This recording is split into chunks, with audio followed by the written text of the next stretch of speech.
City of the Living Flame by Henry Hasse. Part 1. The legendary city of Montauk lay hidden beneath Mars' polar cap, its heart a pulsing flame from outer space. Jim Landor found the fabulous green flame, found it sentiently, evilly alive, and that its living meant death for all mankind. Startled into action, Jim Landor straightened in his seat. He peered eagerly through the forward visiplate of the tiny rocket plane. From the Martian metropolis that nestled in the opposite hemisphere, 1,300 miles away, he had taken the poorly mapped, wearisome rocket course of the polar route in order to save time. Thus, he avoided being hampered by the magnetic storms raging over the Red Desert at this season. At least, so he told his friends. But the all-important reason he had kept to himself. It was not only that they would have laughed at him, that mattered little, but that a growing, nameless dread made him even more reserved than usual. He smiled thinly now as he visualized their reactions had he dared mention the mythical city of Montauk. Montauk, city of forgotten men, where reposed the fabulous emerald large enough to ransom a world. Yes, Jim thought without bitterness. At last he had joined the fatal number of men, usually Earthmen, who had searched for Montauk. He was persuaded against all reason that it did exist somewhere among the polar wastes, and it was most imperative that he find it. He was sure that then he would find his brother, too, who had disappeared scarcely a month before. In his perilous passage above the cap, Jim had zigzagged the rocket plane dangerously off its course, searching the limitless white wastes with the intentness of desperation, but in vain. "Well," he murmured now, "no Montauk, so I'll settle for Rita. For the time being." The tiny Martian town was beneath him, its crazy conical structures reaching up like pointing forefingers. Jim's hand came down on the descent lever. A ghostly whir disturbed the stillness as the plane's stubby wings sliced the atmosphere on its downward glide. It contacted gently, blowing a shallow furrow in the powdery sand that rose cloud-fine to engulf him as he climbed out. Already he saw two men hurrying toward him from the town. One of them must be Conley, he decided, and he went forward to meet the mine superintendent. "Hello, Jim Landor. Welcome to Rita." Conley shook hands with a quiet, unobtrusive pleasure that seemed sincere. Jim liked him immediately. He noted his straightforward eyes, the faint burr of his booming Irish voice, and the little mannerism of thoughtfully rubbing his hand across his massive chin. The other Earthman, Conley introduced as Wessel, the newly arrived surveying engineer for Triplanetary Mining. As Jim glanced at the thin features and small wiry frame, he sensed something hard behind the man's clouded eyes. Wessel remained silent, smiling inscrutably as he listened to their conversation. "So, you came across the cap, eh, Landor?" Conley said friendlily, taking Jim's arm as they trudged toward the town. "Any sign of Montauk?" And as Jim looked at him sharply, he hastened to add, "Not that I'm poking fun at you, lad. But your news now, same as anyone who goes seeking for Montauk. Heard a news story about you on the Transtelector not more'n a couple hours ago." "I thought my flight was a secret." "Ah, no. No man's flight is secret who comes over the Martian cap. That can mean but one thing. Yep, the legend of Montauk is rife once more. First time in 2 years. You're supposed to be searching for the lost city. Now, what would you be wanting with an emerald that big?" Conley half joked, lasping into his Irish brogue. "Faith, and it makes a man's head swim to think of such riches." Jim Landor did not smile. He looked at Conley seriously. I've only been on Mars a year, but naturally I'd heard stories of Montauk long before that. You called it a legend just now. Tell me, what's your honest opinion? Well, lad, certainly there's something up there to cause these stories to persist. Conley rubbed his chin thoughtfully. Maybe it's an ancient city called Montauk, and maybe it ain't. But men in search for it have disappeared too regularly. Hardly men who wouldn't ordinarily fail to return from the polar wastes. And if there's a Montauk, your brother may have reached it. I shall find my brother, Jim said with a soft certainty. That's why I'm here. What about that Martian? The one you said accompanied Frank under the cap? Is he here now? He is, and you shall talk to him. But, lad, I'm afraid he can't tell you any more than I did in the letter. I want to hear it firsthand. Sure, Conley nodded understandingly. They walked in silence through the powdery sand, nearing the town. Jim glanced at Wessel, still silent, his hieratic smile barely perceptible. There was an uncanny aura to the man, as if he were immersed in a world of his own, where Jim and Conley had no part. There's Frank's mine. Conley pointed beyond the town toward a low line of hills. If you look close, you can see his shack over there. As you probably know, he was, well, the independent type. Refused to sell out to try planetary mining. That's why he went on north when his claim petered out, in an effort to find the source of the Narrated veins. Want to go over there and look around? Later, Jim said shortly. They entered the sprawling town with its curious Martian dwellings. Jim had never ceased to marvel at them. They were conical and glistening, built of a reddish manufactured silica. They were surrounded by an ascending spiral dotted with entrances to the very top. Jim sometimes wondered, too, at the manner in which Martians tolerated so much from the Earthmen. But then, it was well known that activity to a Martian was the final degradation. They looked upon the exertions of the Earthman in a mixture of uncomprehending wonder and supercilious amusement, much as a human might watch the eternal hustle of a colony of ants. Theirs was a world of philosophic contemplation, peace, and indolence. Now, as they proceeded along the straggling main street of Rita, Jim wondered about them even more. From various ramps of the conical buildings, residents watched them silently. Tall, wasp-waisted Martians, dark and leathery, passed them leisurely on the street without a word. They weren't sullen. It was as though they didn't care. Jim peered into their heavy-lidded eyes, colorless eyes, always. He was startled at the somnolence he saw there. It struck a vague, disturbing note in his brain that was dashed away by Conley's booming voice. Here we are. They had reached a squat, basaltic building which bore the legend Tri-Planetary Mining Corporation. Enter the lair of the octopus, Conley laughed, glancing at the gilded sign above him. Wessel frowned at the words, and by that token Jim knew he was a corporation man to the hilt. Within, Jim found himself in an atmosphere as far removed from Mars as day is from night. The office was plain and unpretentious.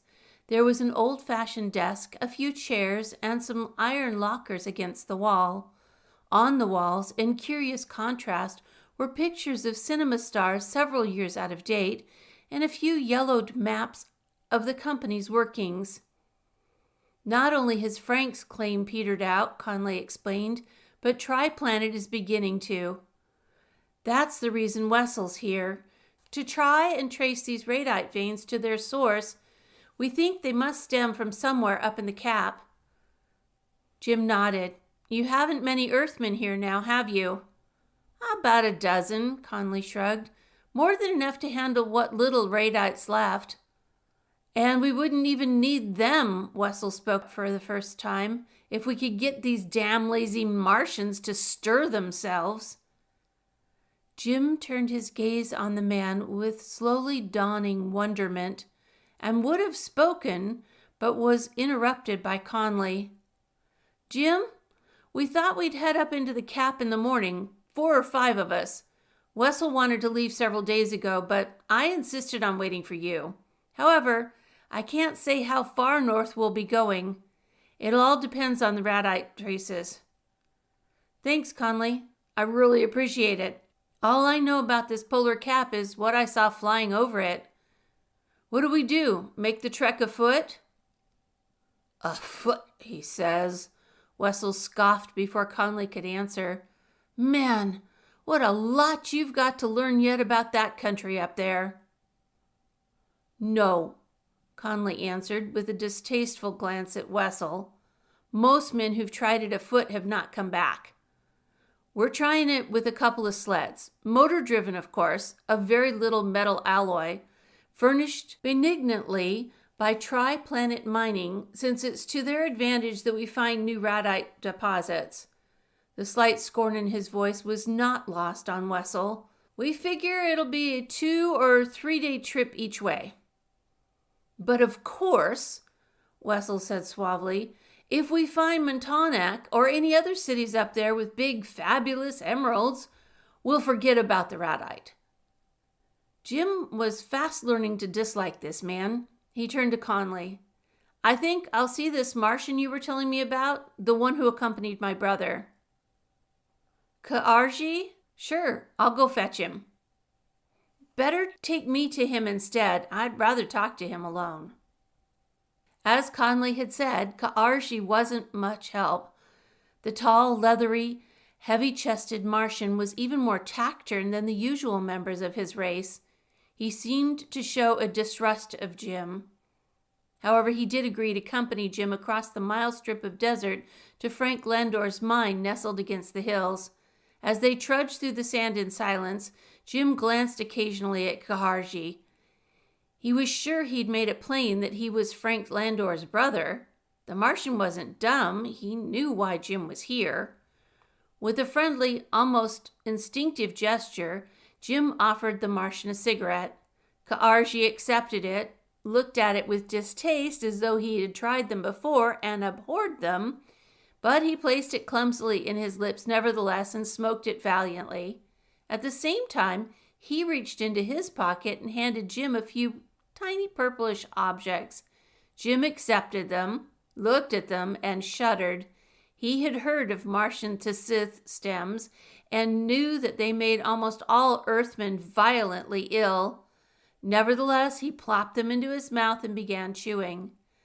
Ka'arji looked at him approvingly and gave a grotesque smile. As though the Earthman's act were a signal, he began talking. I don't like it in town, Ka'arji said. Too many Earthmen. I like it over here.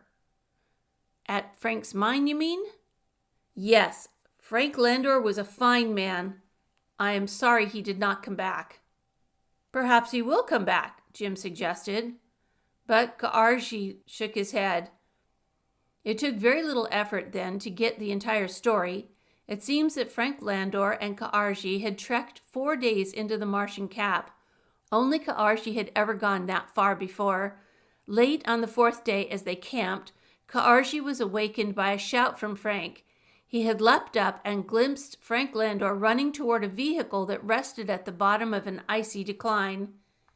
Here Ka'arji faltered slightly in his story. He had not seen the vehicle plainly enough nor long enough to describe it as other than a car, seemingly unlike any he had ever seen before. It was simply round and grayish and metallic and completely enclosed. It had a bluish beam of light in the front of it. Frank Landor had seemed to enter the car, and then it sped away with him. Ka'arji, try to remember, Jim said to the Martian now. Frank entered the car of his own volition? You saw no one else, no other person? No one else. Ka'arji seemed sure of it. Jim shook his head in puzzlement. This was the same story Ka'arji had told Conley. There were no discrepancies. They walked on to the mine in silence. Jim examined several tunnels leading back into the hills and saw that Frank's claim had indeed petered out. In his iron-walled cabin, everything was left as though Frank had merely gone and intended to return in a few days.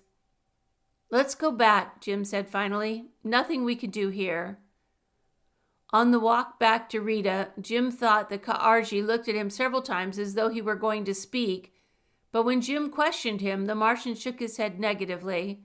He offered Ka'arji another cigarette, but this time it was declined. It was not until then that Jim realized he was still chewing on the Martian to Sith stems and that Ka'arji was grinning at him. It was not until he reached the edge of town that he became violently ill. 2. The sun rose on a crystal-clear morning and glanced beckoningly from the white expanse that capped the cliffs a few miles distant. 5 men were making the trip: Jim and Ka'arji, Conley, Wessel, and Lewis, the latter one of the workmen who had had some polar experience. The motor sled parts were light but bulky, and it took a dozen men to transport them across to the cliffs and up into the cap where they would be assembled. "I want to tell you something about Ka'arji," Conley said, walking beside Jim as the trek began. "He's not like other Martians, not philosophic and indolent. On the contrary, he seems, restless." "I know the type," Jim nodded. "I've seen a few of them myself, even in the capital city. Amazingly energetic for Martians.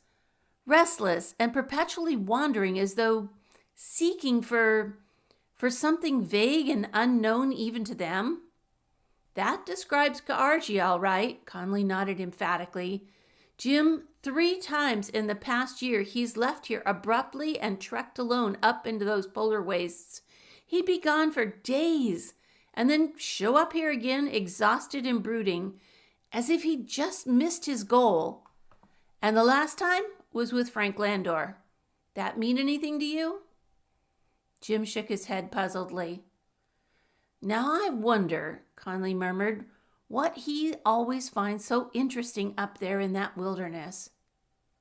"Probably doesn't find anything. Maybe he's only seeking, perpetually seeking." "Seeking Montauk?" "Maybe." Conley scoffed. "What would Ka'arji do with the emeralds of Montauk? If he did find it, of what value would it be to any Martian, to the whole dying Martian race?" "Maybe it isn't the emerald the Martians are interested in." Conley was startled, glanced sharply at him, but Jim kept his eyes on the huge bulk of Ka'arji ahead. They reached the black cliffs and entered a narrow defile that led gradually upward, tortuously. The rock was a soft, igneous basalt, which at times made footing extremely hazardous. After an hour of this, Ka'arji stopped abruptly in a level place. They leaned thankfully against the cliff wall and stared out upon the curving gleam of the red desert far below. There, the hazes of pinkish dust were beginning to drift, and the sun was beginning to bite. They continued when Ka'arji continued. An hour later, the air had become a chilling blast, sweeping down the widening ravine. Luckily, the ascent was becoming less steep as they neared the top. It leveled off into a shallow little gorge. Then they were beyond that, emerging out onto the plateau. Scattered patches of dark rocky terrain showed here, where green growing things struggled pitifully to maintain a meager existence. Less than a mile away, the real cap began, dazzling white and forbidding. Reaching there, the 2 sleds were assembled in a few minutes. The 5 who were to make the trip now readjusted their packs and put on the priceless coats of paraka fur, unbelievably light and cold-repelling. They also painstakingly tightened the high fabric-cord leggings Conley had insisted they wear. Jim wondered why, but asked no questions as he followed suit. The supplies were on the sleds, but each man carried a full-charged electro-pistol and a small, light metal tank strapped to his side. "Acid spray," Conley explained laconically. "Don't worry, you'll realize the use for it before long." Now the real trip began. Ka'arji, you and Lewis take the first sled, Conley instructed. We'll follow. The Martian nodded. The motors purred and the sleds moved slowly away. Yes, we'll follow him, Wessel murmured. Just as long as he sticks fairly close to the radite veins, we will. This is what I'm going by. And he touched the little metallic device at his wrist, which Jim knew was susceptible through super-sensitive coils to all radite emanations within a radius of several miles. Conley frowned but nodded mute agreement. And now, for the first time, it really dawned on Jim that he and Ka'arji were apart from these other men. He and the Martian were up here seeking, not radite deposits, but something else. The same thing, but for different reasons. Jim determined to try, at the first opportunity, to probe into that big Martian's mind. Now they were speeding into the real polar vastness. Ka'arji's sled ahead of them dipped and rose across long, icy undulations. The terrain was wide and white and peaceful as far as Jim could see. He began to wonder why men had never been able to penetrate very far up here. Even afoot, it ought not to be hard.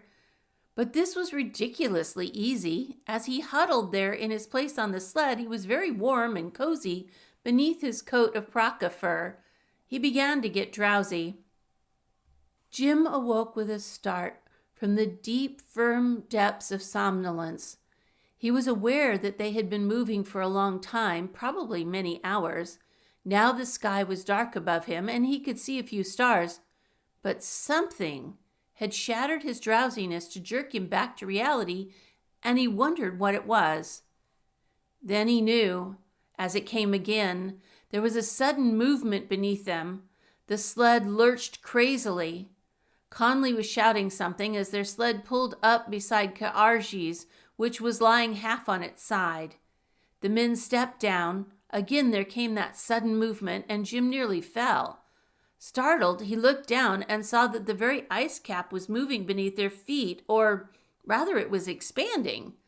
Long lines began to appear in every direction. As far as he could see, the surface was a vast mosaic pattern. Conley stood there with his hands on his hips, staring around. Wessel was cursing softly and looking angry. This wouldn't have happened, Wessel said, if you'd taken my advice and left 2 days ago. Tomorrow it'll be worse. It'll slow us to a walk. We may as well not have brought along any sleds. It would have happened anyway, Conley snapped testily. It's just our damnable luck that it had to come early this year.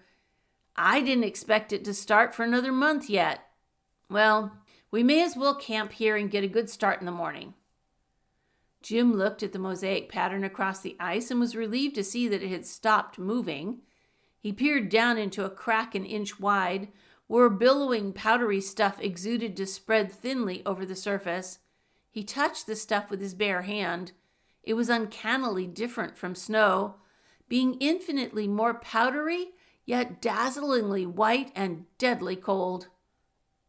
You're witnessing the start of the polar cap's receding, Conley explained with a wry smile. It does that twice a year, you know, getting smaller to about half its present size. Receding?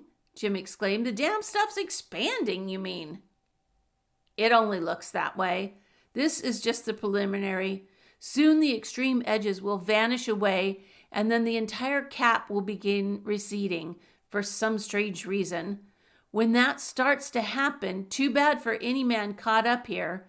Frankly, Jim, I should say that if this continues tomorrow, we ought to head back.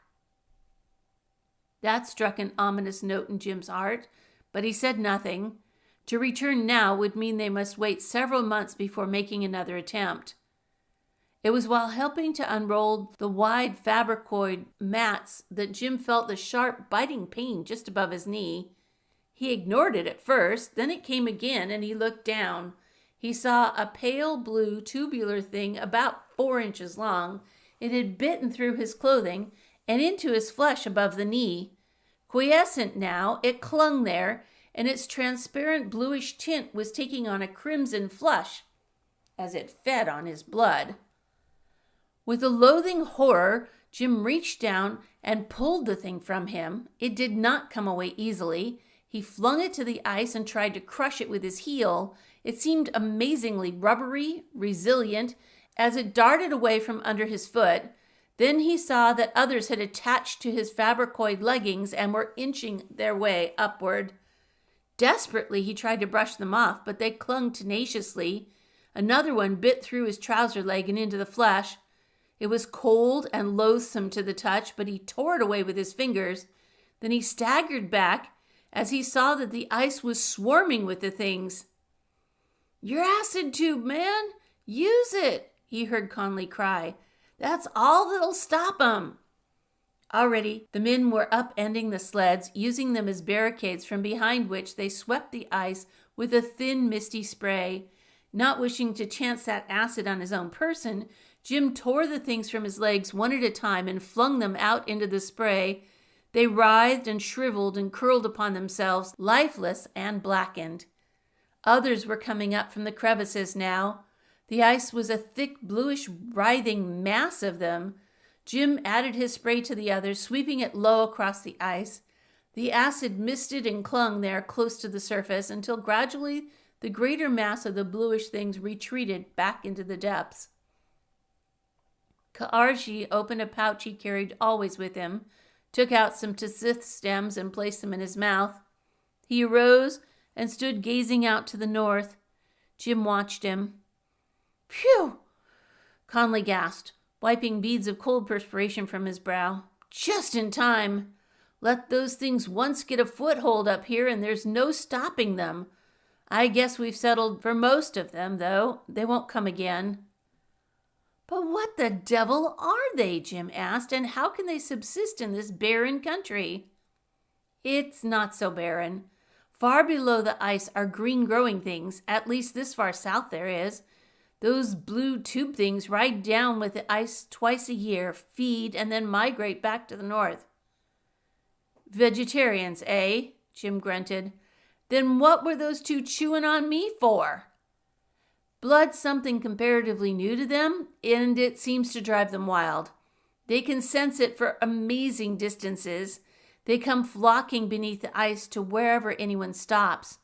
There's a story of an Earthman who was lost up here once and... well, never mind. Anyway, we'll take turns on guard tonight." Jim slept fitfully. There were fragmentary nightmares of ice opening to spew hordes of bluish tube creatures up at him. He was glad when Ka'arji awakened him for his turn at guard. But Ka'arji did not return to sleep either.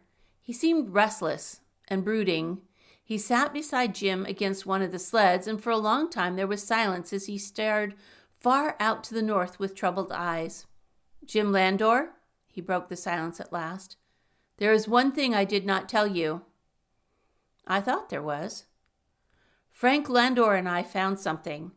The body of a man in the ice far to the north of here. It had been there a long time." Jim merely waited for him to go on. "In his clothing we found some of these." Ka'arji fumbled in his pocket and handed something to Jim. It was a piece of metal, flat, round, and amazingly light. It seemed to have once been part of some ornamentation. What interested Jim, however, was not what it might have been, but rather the metal itself. It was a dull, greenish-gray in color and strangely different to the touch from any metal he'd ever known. It was somehow reminiscent of radite, but only faintly, in that it was a subtle suggestion of, yes, of fabulous strength and power. In the dim grayness of that polar night, Jim looked at Ka'arji and said in a voice he did not recognize as his own, "Ka'arji, do you realize what this means?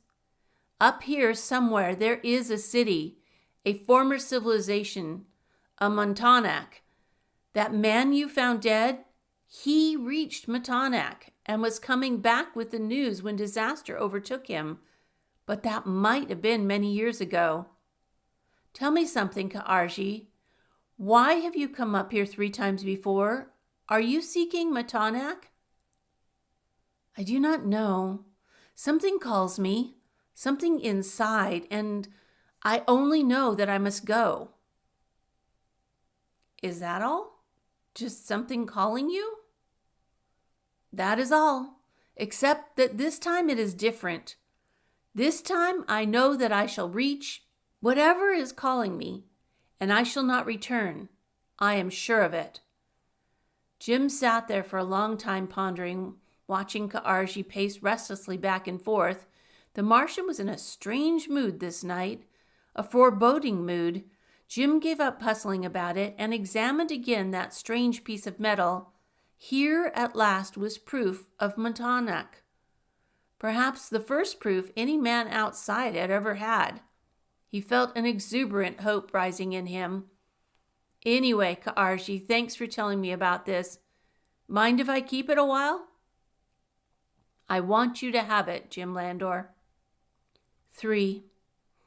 They were away early the next morning, speeding ahead of a graying dawn. Wessel was wrong. The ice no longer shifted beneath them, but the biting sun had not yet risen. Now Jim noticed that Wessel constantly consulted the device at his waist, which registered the proximity of any radite. Apparently, however, he was satisfied with the route Ka'arji was taking.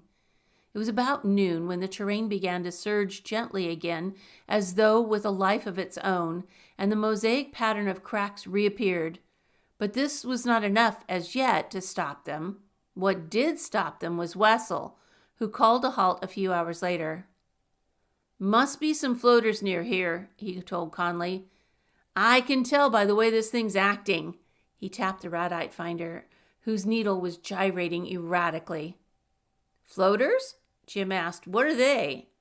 "Trouble," Conley groaned. "More denizens for you to get acquainted with. You'll see before long." "There they come now," Wessel pointed. "We may as well wait here and get rid of them once and for all." A long line of tiny dots had appeared low on the horizon. They came rapidly nearer and proved to be perfect spheres about a foot in diameter, apparently with an uncanny power of levitation. There were several dozen of them. Hovering in the air, they circled around the men, a few of them darting in close experimentally. Jim threw up a hand instinctively as one zoomed too near his head. His fist contacted the taut metallic skin of the thing. He felt a slight but inconsequential electric shock. The floater bounced back lightly as a feather. It hovered there, took on a shimmering greenish iridescence as though it were glaring at the Earthman. Jim felt an uncanny chill across his brain. He was sure those things were intelligent. Again it zoomed in, but again Jim shoved it back easily. "That's it," Conley said in general to the men who were staving off the pesky things. "Make 'em keep their distance. They're really not dangerous. If we keep them away from the metal sleds, that's what they want." The floaters at last seemed to call a council of war. They gathered in a group behind the men. Conley took advantage of this and gave the order to move again, but the floaters followed slowly, longingly. A few of them made tentative darting attempts, but the men were too wary. Suddenly then, en masse, the floaters launched their real attack. They came from all sides, and the men were overwhelmed. A few of the spheres alighted on a sled. The metal began to crumble. Cursing, Conley knocked them away, but others alighted. "Protect the sleds!" Conley yelled. The men were trying to. A sphere attached itself to the metal fastenings of a pack and clung there voraciously. The metal crumbled, disappeared, and the pack spewed its contents over the ice. Instantly, the floater darted to the contents, seeking more metal. Lewis drew his electro pistol, but immediately a floater attached itself to it. The weapon dissolved, disappeared, as the creature took on a rosy radiance of heat energy. "Holy Hannah!"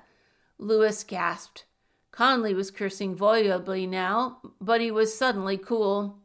"All right, you men, let 'em have it. All at once, blast 'em out of the air." They threw themselves flat on the ice and swept their weapons around in a solid, crackling barrage. That was the beginning of the end for the floaters. They exploded in coruscating riots of bluish sparks wherever the electro beams touched. Soon the ice was littered with their lifeless, deflated husks. The remaining ones sped far away out of danger, and they did not return. I hated to do that, Conley sighed, 'cause I kind of like those creatures. They have intelligence of a sort. They're harmless enough ordinarily, except for their voracious appetites for metal. Damn things sometimes visit our minds to the south, Wessel said, but I'm kind of surprised to find 'em way up here. That can only mean one thing, though. We're on the right track. The radite must stem from one huge central deposit somewhere up here. His eyes gleamed at the thought. To Jim, it meant even more. The converging radite veins, Ka'arji's story of the perpetual lure that tormented him, and most of all that mysterious bit of strange metal, all this pointed to one thing, a secret somewhere to the north, and that secret was Montauk. Jim was sure of it now. He was sure they would reach it, that they were meant to reach it. The thought surged within him, made him restless and foreboding, so that when late that day the car came, the silent, mysterious vehicle from out of the north, just as Ka'arji had described, Jim was not surprised. He'd been almost expecting it. It was while they were making camp. They were rolling out the fabricoid mats and setting up the little Atmos stoves. Jim missed Ka'arji, looked around, and saw the Martian at the crest of the long, smooth rise at the foot of which they had stopped. Jim drew his coat of paraka fur closer around him and walked out to where Ka'arji stood. Not until he had gained the crest of the slight ascent did he see that the Martian was in his strange mood again, standing quite still, staring out to the north. Jim approached very silently. He stood unmoving by Ka'arji's side. Now he almost felt it too, an eerie feeling as though ghostly, insistent fingers were tugging at his brain. Almost a fascinating wisp of a voice created an urgency within him. But that was imagination. He knew it, even as he drew back. For a full minute they stood there in silence. Then Ka'arji, without even glancing at him, spoke in his curiously clipped monotone. "So you feel it too, Jim Landor?" I thought I felt something." "The same thing that I have felt, but I have felt it stronger." Stretching out below was a long, gentle decline, and beyond were the familiar vastness of the polar wastes. Now Jim found himself scanning the far horizon. He felt on the very verge of something strange and momentous. Ka'arji leaned tensely, suddenly forward. Not the slightest show of emotion was in his voice as he stated, "It is coming. I know it. It will be here very soon." Jim did not ask what was coming. He knew. He had known all the time. He stared outward, following Ka'arji's gaze, but could see nothing.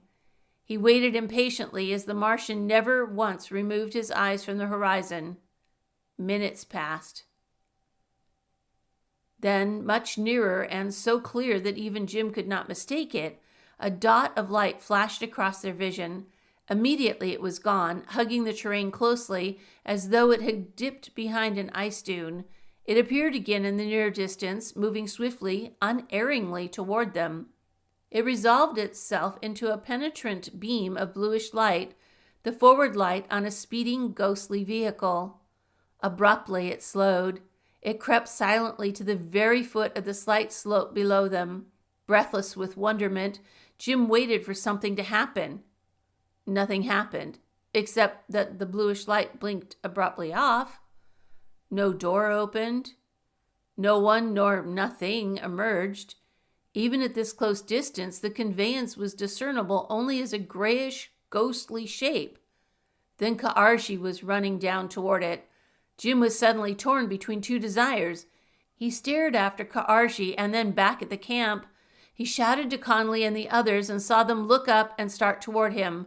Then he was dashing madly after Ka'arji, who had almost reached the ghostly conveyance now.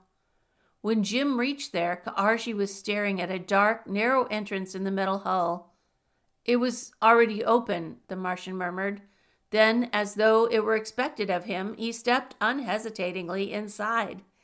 Jim waited for a single instant during which he surveyed the hull of the vessel. It was not any type of sled, as he had thought. Indeed, it did not touch the surface at all, but hovered a full foot above the ground. He heard a gentle humming, as though of ionization beams. He followed Ka'arshi inside. There were no sort of controls that he could see.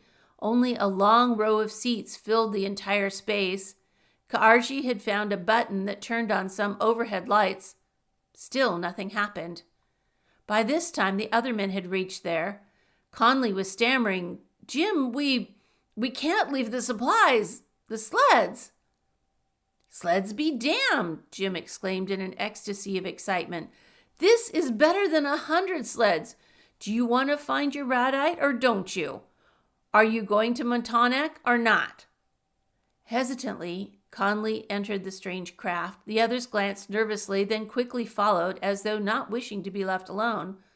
Conley began doubtfully. That seemed to be a signal. Instantly, a well-oiled metal door slid shut behind them. Motors began to purr gently beneath their feet. The car swung around in a great circle, and they were headed into the north.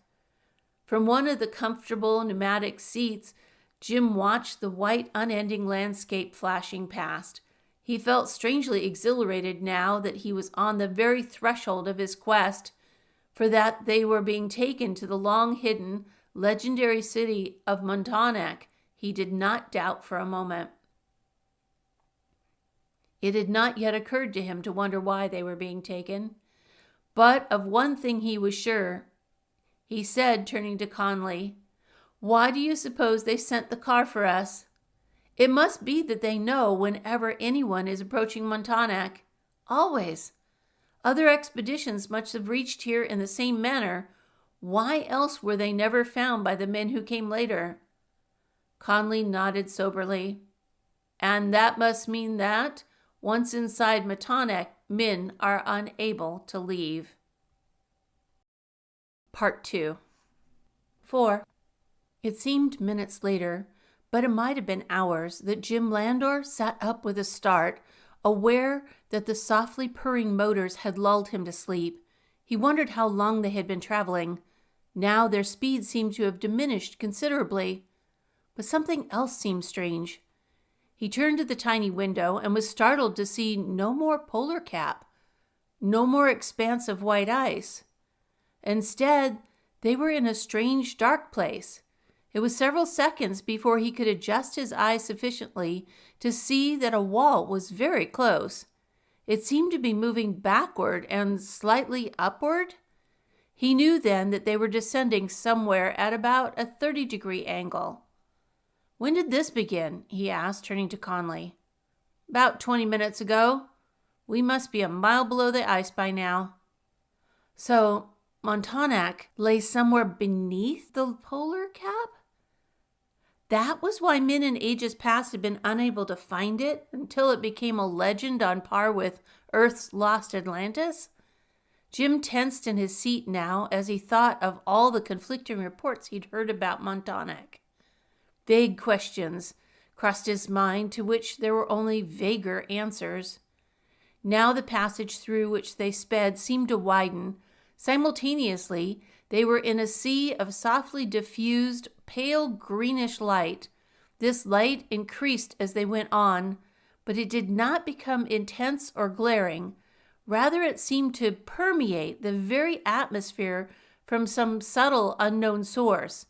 Then, with breathtaking suddenness, they burst out into a vast open place and looked upon the city of Montauk. Montauk lay in the center of a vast, shallow bowl several miles wide.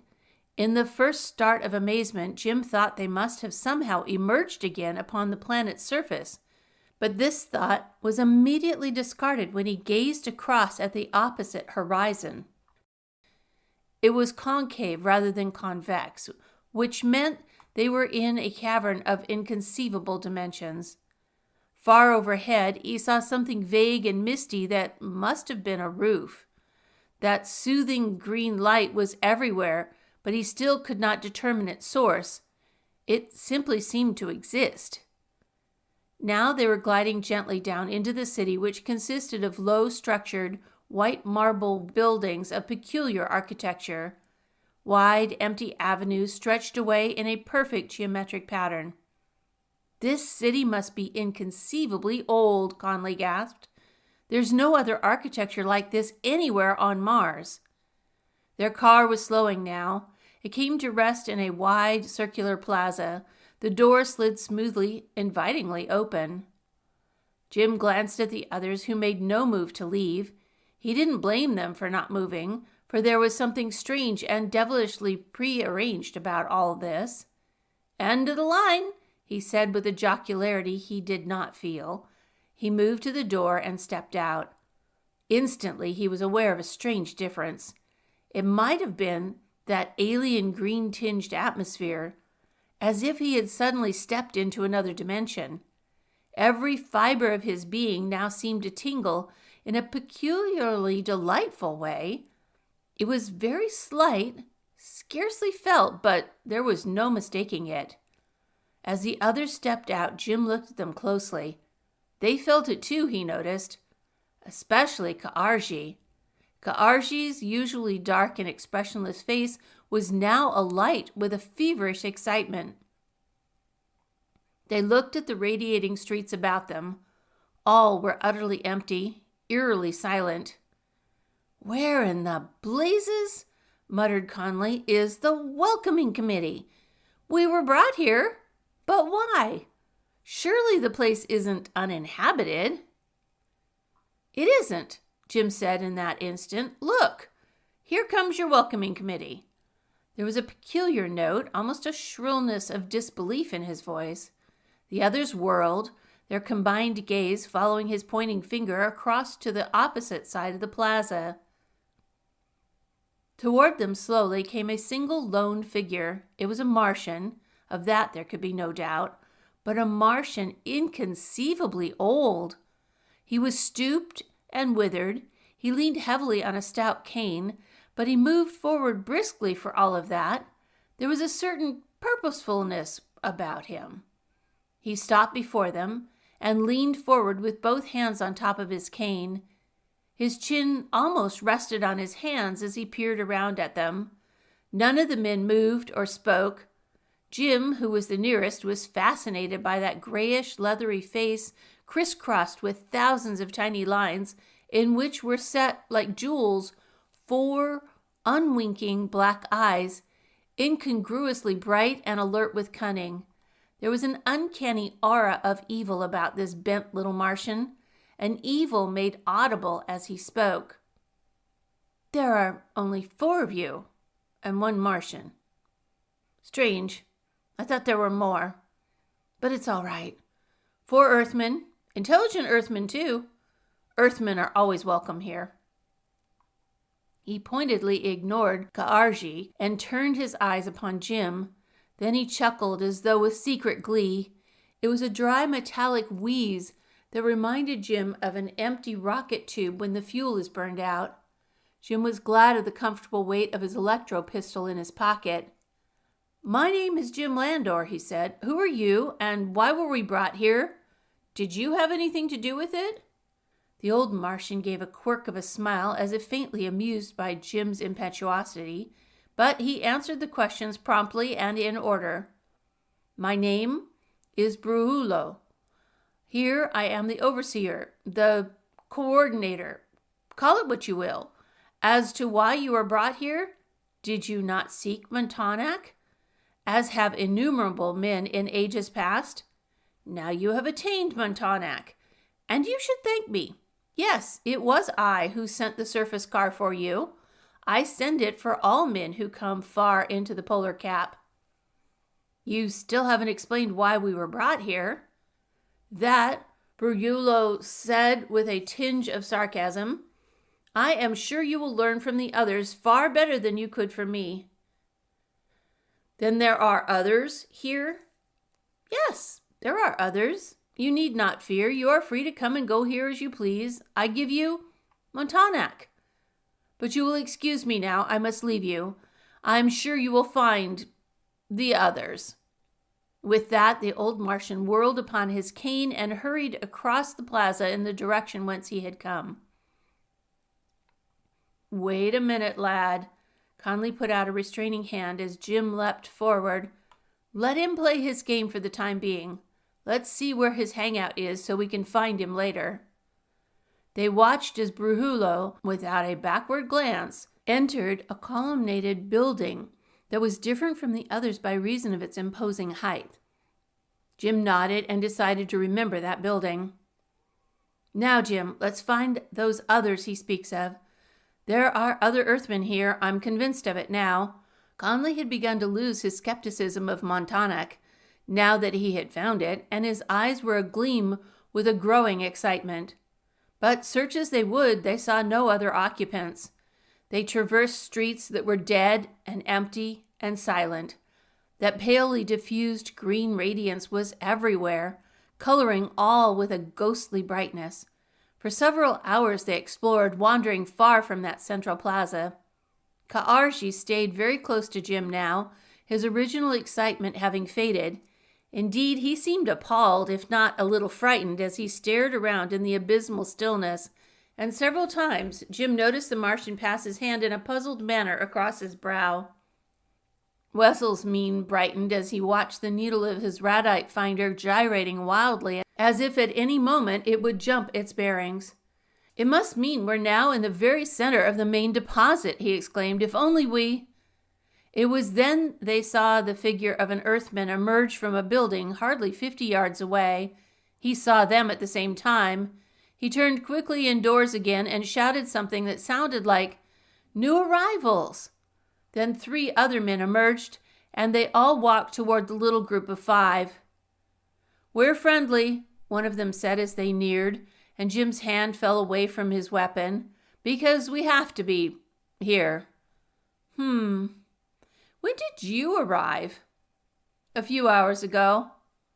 "Uh-huh. And you met the funny little man, I suppose?" "If you mean Brujullo," Conley said with a grimace, "we sure did. Is he head man here?" "More about that later. My name's Sperlin. Ross, Fleming, Adams," he introduced the others. Jim was staring at the speaker, a huge man with a purposeful set to his unshaven jaw. "Then you're Greg Sperlin, who headed the scientific expedition 3 years ago in the search for Montauk." "And found it. As you can see, found it too damn well, but we weren't the first. What about you?" Briefly, Jim told of their trek and of his search for his brother. "What about him?" he said, in imitation of Sperlin's own brusqueness. "Frank Landor. He should have arrived here weeks ago unless—" He stopped there, looking from one to the other. The men were looking uncomfortably at each other. "No Frank Landor ever showed up here," Adams said. Fleming nodded agreement, a little too hurriedly, Jim thought, and none of the men would look directly at him. "They're lying to you," Sperlin said. "You might as well know the truth, but before I tell you about it, let's get back inside, out of this green hell." He led the way back into the building whence they had emerged, but once inside they did not stop. The greenish radiance penetrated even there. They hurried over to a wide metal door that slid silently open when Sperlin pressed a hidden button. Revealed to their gaze was a dark, narrow tunnel leading downward. "What about the Martian?" Ross said, addressing Sperlin. "He goes along," Jim snapped, and Ka'arji looked at him gratefully. "All right," Sperlin murmured softly. "No harm if he comes, but I don't think he'll last long. No Martian ever does in this city." If Ka'arji heard the words, he did not show it as he followed Jim into the tunnel. "About your brother," Sperlin spoke brusquely, out of the darkness as they moved along. "Yes, he arrived here all right. For a while, Frank Landor was with our secret little group down here below, but there's something about that greenish atmosphere, something exhilarating but also deadly, in a very subtle and insidious way. Sometimes it increases, penetrates even down to us through the walls and things. But there are some men who—" "Yes, I know." Jim's voice was as dead as the hope within him. "Frank was one of those men. He couldn't stay cooped up here. He was curious. He had to find out things, and the reason for things. That's what you're trying to tell me?" "That's about it. Like others who've come here, he had to go up into the city, searching, trying to solve its secret. Every day he and a few others went up. Always they returned to us here, exhausted, until one day, they just didn't come back. In silence, they continued along the winding passage. Jim was thinking of his brother now, with a dawning realization that he would probably never again see him alive. He was thinking of other things, too, of that menacing greenness in the city above, of Sperlin, who seemed so calloused and unconcerned, of the legendary emerald of Montonac, the lure for countless men in ages past. Sperlin's voice shattered the silence. Here we are. Now he was flashing a tiny light upon a massive metal door, and Jim's heart leapt, for he saw it as a metal new, and yet not new to him. It was the same dull greenish-gray metal as the piece Ka'arshi had given him. Jim passed his fingers lightly across it to make sure, but said nothing. For more than any of these things, he was thinking of a bent and shriveled old Martian named Brahullo, who had chuckled with a secret evil glee. The door swung ponderously open. They stepped into a huge oval room, and many men came hurrying toward them. The walls of this room, Jim noticed, were of the same peculiar metal. Introductions later, Sperlin said, as the men came crowding around. Right now, I want you newcomers to see the work we're engaged in here. You look like the sort who can help us in the job. He led them to another room where a long skeletal shape was under construction. It rested on curved cradles pointing upward. Only a few outer plates had as yet been put into place, plates of the same strange metal Jim identified with everything here. A spaceship? He exclaimed unbelievingly. But why a spacer here, so far beneath Mars' surface? A spacer it is, Jim Lander, one such as you never saw before, and it's being built under conditions such as you cannot imagine. We have to mine and fashion the metal in the few tiny furnaces we have here, and it's inconceivably slow due to the scarcity and crudeness of tools. We've been at work on this one spacer for 3 years. As for this new metal, it's to be found here in huge deposits. In some ways, it's like radite. It might even be radite, strangely changed through the centuries by those peculiar green radiations. Anyway, it's amazingly light and tough, almost expansive under fuel pressure, and it's going to revolutionize spacer construction if we can only get any from here and make it known. But how, man? How do you propose to get the spacer out of here? Sperlin smiled confidently. In one super blast, we're going to hurl through this roof to the city above and through that cavern roof into the surface of Mars. I'm fully convinced this metal is capable of withstanding it. We're building a double hull, and we have enough fuel hoarded here to take us clear to Earth if we wish. Jim nodded, but he was not enthusiastic. How long do you think before you finish it? Perhaps only another month now. The ore's damnably hard to get out, and we can only stay up there on the surface for a few hours at a time. But with the added help of you new men... We're with you to the finish, Conley exclaimed, and the others nodded enthusiastically. Wessel especially had listened with an eager intentness to Sperlin's description of the new metal. Wessel had come seeking new radite deposits and had stumbled upon something vast beyond his fondest dreams. Even his loyalty to triplanetary mining was fast beginning to waver. What I want to know, Jim voiced the thought uppermost in his mind, is the status of that little old Martian, Brahullo. Sperlin frowned. No one seems to have found out, and most of us don't care. He's incredibly old, of course. He seems to have been here always. In some strange manner, he seems to know when men come into the polar cap, and he always sends that surface vehicle out for them. However, he completely ignores us here. I'm not even sure that he knows we're working on this spaceship. We try to keep out of his sight, and I've personally not seen him more than twice in the past year. But isn't it incredible that in 3 years he hasn't found out or guessed what you're doing? Not so incredible. We don't know what he's doing. We leave him alone, he leaves us alone. But Jim exclaimed unbelievingly. He brought you here, and you're not even curious to know why? Let me remind you that certain men have been curious, and they have disappeared.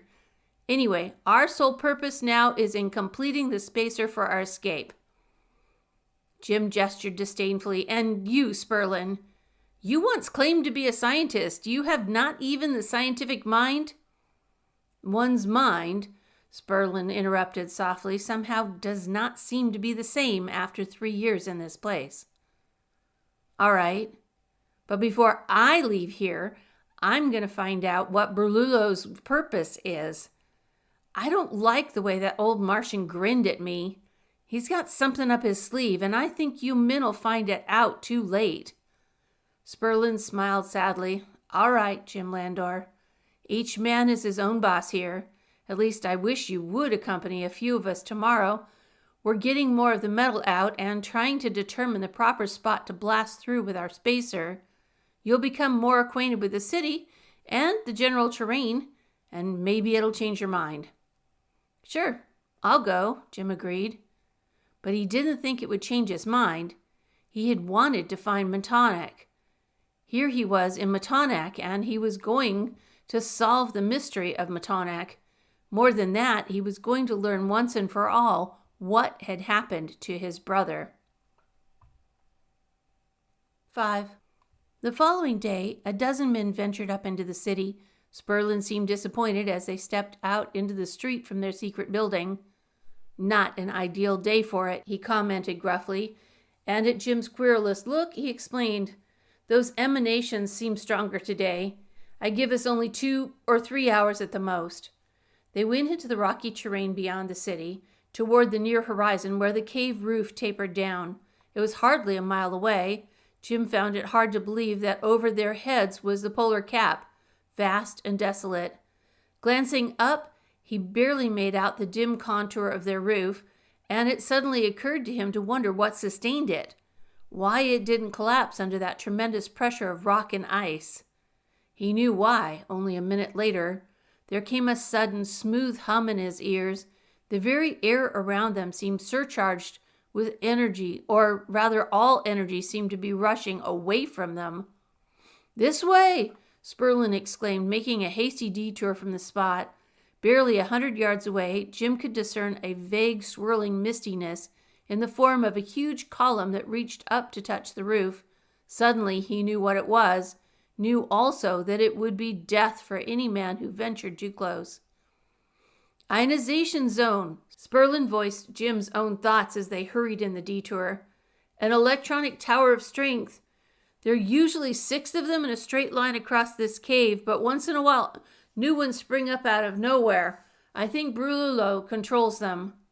Jim nodded uncomfortably and tried not to think what would happen if all those electronic zones failed with millions of tons of ice above them. They reached their objective at last. Tunnels were in evidence where the men had been taking out the ore. They resumed work at once, but it was slow and heartbreaking. Their tools were crude, and the ore was the most difficult Jim had ever handled. Wessel worked harder than any of them, his eyes agleam with a new excitement. Look at that stuff, he said once to Conley. Over 50% pure content, most of it. It was perhaps an hour later when Sperlin called a halt. Enough for today. We'll try again tomorrow. Jim didn't need to ask why they must stop. Already he felt that strange tingling in every fiber of his being, which increased as the minutes passed, and he knew that the here was a dangerous thing. We have so little time in which to work up here, Sperlin said as they hurried back. Do you see now, Jim Landor, why it has taken us close to 3 years? Jim saw, indeed. Within him there surged a vast admiration for these men who had persevered in the face of almost insurmountable difficulties to build their spaceship from the barest resources around them. Yet, close upon this, there leapt to Jim's mind another thought, unannounced and without reason. It was simply a feeling that there was something vastly, terribly wrong with what these men were doing. It was more than a feeling, it was a certainty. It didn't make sense that they shouldn't escape from Matonac, but now Jim knew it. Before he could think long upon it, however, they had come in sight of their building, and Jim saw a familiar figure emerge. It was Ka'arji, but there seemed something vaguely wrong with him. He looked in their direction, but seemed not to see them at all, as he turned and walked away with a long, purposeful stride. Something struck another ominous note in Jim's brain. The men reached their building and entered it, but he did not stop. He hurried after Ka'arji. "Lander, you damn fool! Come back here," Sperling cried after him. But Jim waved a hand, not looking back. He hurried after the Martian. Those emanations were almost unbearable now, but he didn't seem to mind. There was something ominous about them, but something else as well that he could not resist. He had miscalculated Ka'arji's distance, however, because somewhere in the maze of streets he lost him. But he knew where the Martian was going, where they were both going. Hours later, it seemed, but could only have been minutes, when he came in sight of the imposing edifice where he had last seen Brujullo disappear. Now he hesitated, his mind crystal clear, clearer than he'd ever known it before, but somehow it did not seem to be his own. He struggled a little, but the result was inevitable. He seemed to know it. He gave up almost voluntarily. He continued toward the building and entered its portals that were open wide and waiting. He faced a long, greenish, gloomy corridor of marble. With hardly a pause, he continued along it. Tall, imposing doors, tightly closed, were on either side of him, but he gave little heed to them. The corridor turned sharply once, and then again, and then it seemed to lead a little downward. Jim could not be sure. He only knew that he was being led somewhere, that he was to face something. A cold fear caught his brain, but he could only go on. Now the corridor wall seemed to waver, seemed to swim beneath a sort of radiance, but it was a glaucous radiance, ineffably green as the light beneath the waters of a shallow sea. It increased in intensity, however, as he went on. It became almost tangible. It beat against him. It seemed to pluck with evil intentness at the fibers of his mind. Jim laughed once, laughed wildly, but did not pause in his stride.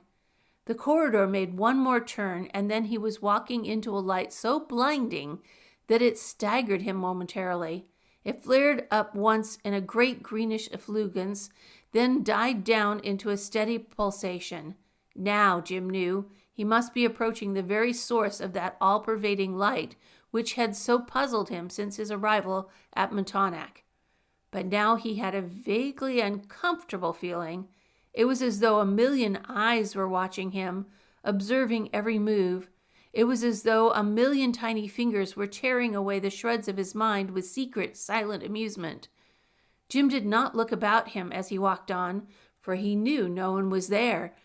It had something to do with this light. That much he knew. Now he could see the end of the corridor through the pulsing greenish haze. Something seemed to be there, something towering and opalescent and waiting. He came very near before he saw what it was, a huge circular glass-enclosed well that towered up to the ceiling 50 feet above. It was from this well that the light came. Jim could see the gentle pulsing of it, with streamers of a darker color flashing through it vertically. Those millions of eyes now were very near. Those millions of fingers probed into his brain unbearably. Jim pressed his hands to his throbbing temples, but the pain continued to expand within his skull. He could not turn and flee, for something held him there. He tried to cry out against it, but his throat seemed to contract and no sound would emerge.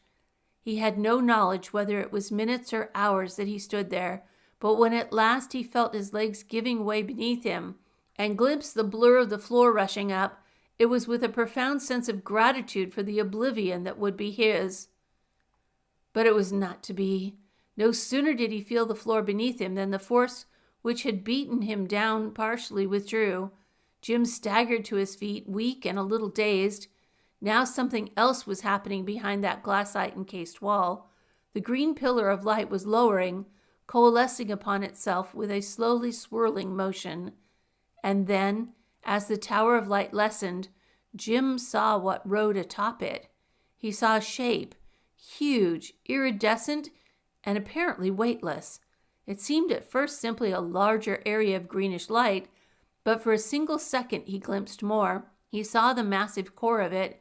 He felt his stomach turning over in a prodigious yawn, and his brain churned in chaotic horror. The thing he saw was a roughly globular, quasi-amorphous shape that was in a state of constant fluxion. It was partly tentacular. It writhed and pulsed. It seemed to project itself at will. Darkish tendrils came uncurling from it as if it were reaching for something not quite attainable. Simultaneously, it spun slowly atop its pillar of light, which seemed also a part of itself somehow. It was alive, a thinking, intelligent entity. That much Jim knew. It would even have been an entity of beauty, with its whirling greenish effulgence, were it not for one thing. It was evil. Terribly, undeniably so. Jim could feel the impact of it almost physically. Almost he felt that here was the essence of all the evil of another universe, compressed into that one horribly writhing mass that was now trying to expend itself but could not. And he had the feeling that although it could be moved to terrible, devastating anger, it was now, for some reason, gleeful. It came riding down, light as a feather atop its light, until it hovered just a few feet above Jim's head. Jim knew that he was being examined microscopically, perhaps even fourth dimensionally. He shivered a little. He tried to take a step back, but could not. There came a sudden chuckling within his own brain, and then mentally he heard the entity speak. Yes, Earthman, you were right in your estimate of me. I am evil to such as you. At least that's what Brululo tells me. And I have come to believe Brululo. Jim crouched before the thing, staring up at it. He still felt its probing mental fingers in his mind, and the fingers were unclean. He spoke aloud at last, in a voice he hardly recognized as his own.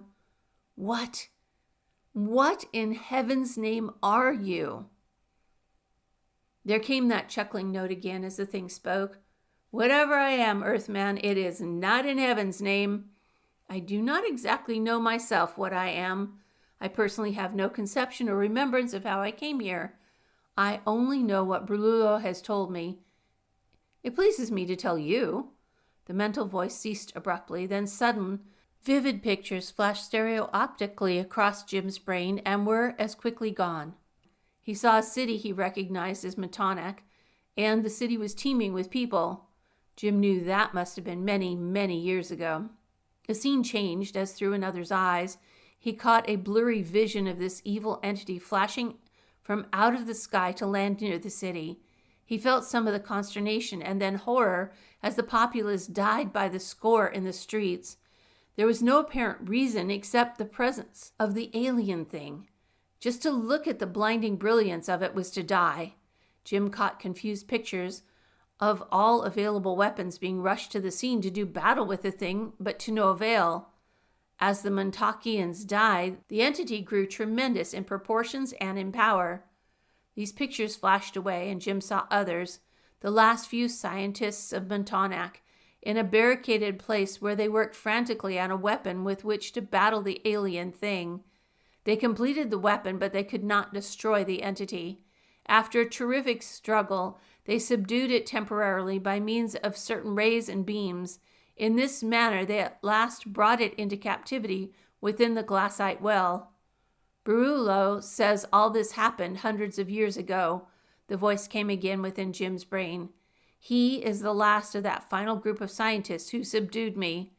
I have only a vague remembrance. Brululo says? Jim gasped, struggling with the significance of the idea. He looked up and saw the spherish, effulgent thing spinning with silent amusement. Is Brululo's longevity then such an unusual thing? I do not know. Your time scheme means little to me. Perhaps Brululo's great age is due to his perpetual proximity to me. I only know that, unlike other Martians and Earthmen, he is immune to my strongest powers now. Jim sensed a certain bitterness in that mental voice, almost a hatred for Brululo. Looking up at the greenish brooding globe, Jim ventured a daring question. Don't you sometimes long to be free again? He felt the tendril fingers grasp his mind again with a fierce tenacity. He cried out against the physical pain of it, but even through the pain he heard the throbbing answer. Free! Yes, Earthman! Brullo glories that he has trapped me here. Often I remember those olden days when I almost conquered the city of Montanak and the planet Mars. Brullo has promised me those days again, and much more. He says he is preparing for it, but I do not know what he means. I only know I tire of waiting. There were more mental words, but Jim only heard them through a mist about his brain. He knew that here, at last, he had solved the mystery of Montanak. This evil entity from out of another universe or another dimension was the emeralds of Montanak, which had lured men up here in ages past for its own or Brullo's devilish purpose. But what was that purpose? Something vastly imminent, Jim knew. Perhaps it was something the entity even now was trying to tell him in its strangely confidential mood. That is enough. You have said enough. I have warned you about this. That was not the thing's mental voice. Jim knew it, even as he whirled to face Brullo, who had come from nowhere to stand behind him. Brullo was furious. His grayish-lined face was a mask of hate, but not for Jim. He hurried forward like a scuttling crab, supporting himself on his cane with both hands. He approached the glassite barrier and began to manipulate tiny wheels there, which Jim had not noticed before. A network of wiring led down to several complicated box-like affairs set in the floor. Then a very curious thing happened. If a writhing, pulsing, spinning globe of evil can cower, that is what the entity did. No sooner had Brullo's hands touched the wheels than the entity sank down to the floor, then darted frightenedly up again to cringe against the furthermost confines of its prison. It poised there, hesitant, as if watching Brullo. It ventured out from the wall and then back again. It hardly pulsed at all now, as if holding its breath in fear. A tiny hum came from the machinery Brullo was manipulating. It rose to a shrill whine and then passed beyond audible. The sudden crisscross of pencil-thin beams leapt about the confines of the well. They were pale, scarcely visible, but Jim sensed the power of them. He heard a mental shriek of agony from the spinning globe. Then it was tumbling up the sides of the well, out of range. It vanished 50 feet overhead in a haze of greenish light. Using his cane as a pivot, Brullo pirouetted slowly to face Jim. Now, he said, we can talk to each other without interruption from that thing. Too bad that it hates me and I hate it, for we need each other. I do not know, Brullo continued, how much the dimming told you of itself or of me and my plans. It does not particularly matter now. Dimming? Jim repeated querulously, trying to focus his mind again. Yes, dimensional thing. Facetious? I have my moments of humor. It is only a dim remembrance of its past before it came to Mars. But through certain conversation with it, I have come to the conclusion that it somehow had birth in another dimension, impinging delicately upon ours. How or why it was flung across to us, we shall never know, but it is nearly finished on Mars. Something caught at Jim's brain. He started a little.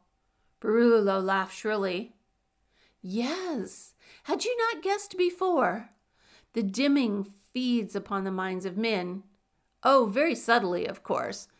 But for the presence of such sustenance on Mars, it would have died long, long ago. At first, the accumulative mental sustenance of Mars was more than sufficient. I was careful to keep the dimming under my control, even as now, but as the years passed, more years than you think, Earthman, I saw what was happening. We were hastening the eventual decease of the Martian race. The dimming absorbed, at first, all evil from the total Martian mind, and then, even more. No doubt, Earthman, you have read something of Martian history. You will remember that several centuries ago, a frightful war raged across 3 major continents of Mars.